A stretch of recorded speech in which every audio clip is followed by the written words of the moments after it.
in New York State, in the United States of America, we can't make these materials, and that we are all shopping China to try to get these materials, and we're all competing against each other.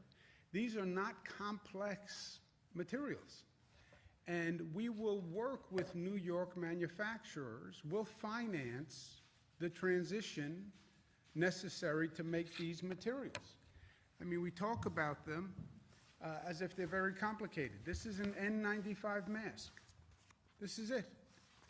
It was 70 cents before this started.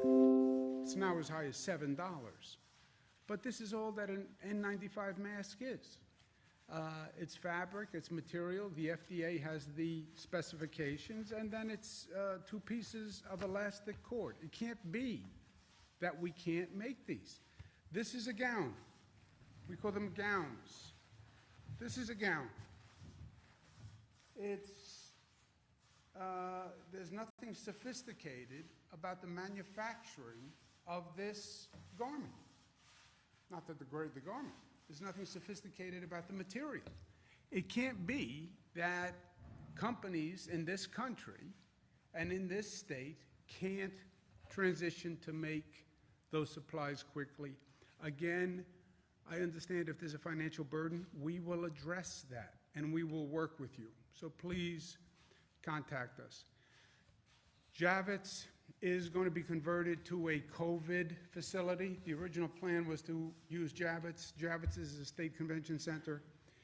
It was retrofitted by the Army Corps of Engineers to hold 2,500 people. The original plan was that it would not take COVID patients, COVID-positive patients. It would take non-COVID patients, and it would be an overflow for hospitals. As it turned out, we don't have non-COVID people to any great extent in the hospitals. Hospitals have now turned into effectively ICU hospitals for COVID patients. So we wanted to convert Javits from non-COVID to COVID. It's federally run. Frankly, the federal agencies were not eager to do that. FEMA was not eager to do that. I called the president. I spoke to him about it yesterday morning. Yesterday afternoon, the president called me back, said he spoke to the task force. They would grant the request to transition the Javits Center to COVID only. That adds 2,500 beds. So that is a very big deal.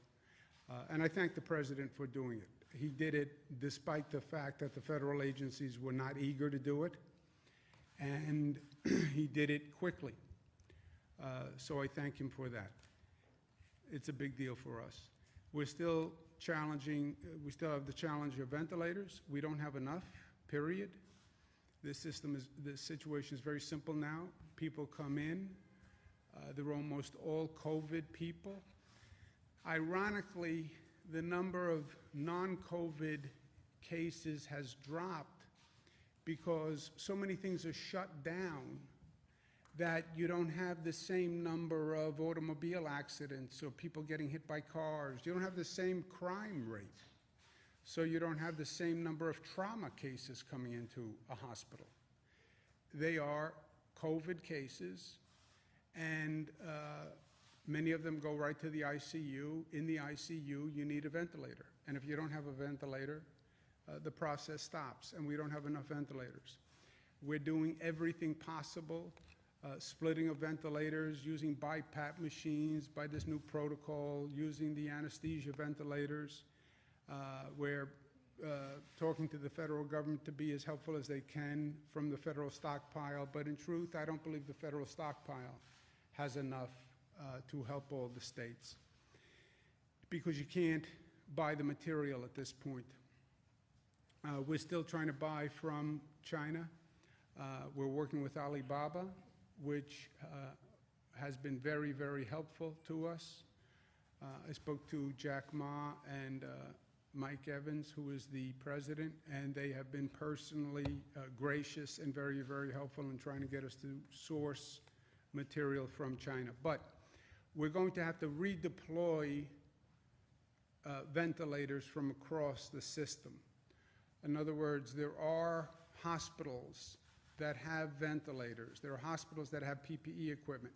There are private sector companies that have PPE equipment that they are not using, that we're going to need to redeploy to the places in the hospitals where we need them. I had a conversation with the hospital administrator yesterday. I understand they don't want to give up their ventilators. Ventilators are expensive pieces of equipment. I understand that even if they're not using them, they are reluctant to see them go out the door. The theory is if the government gets them, they'll never get them back.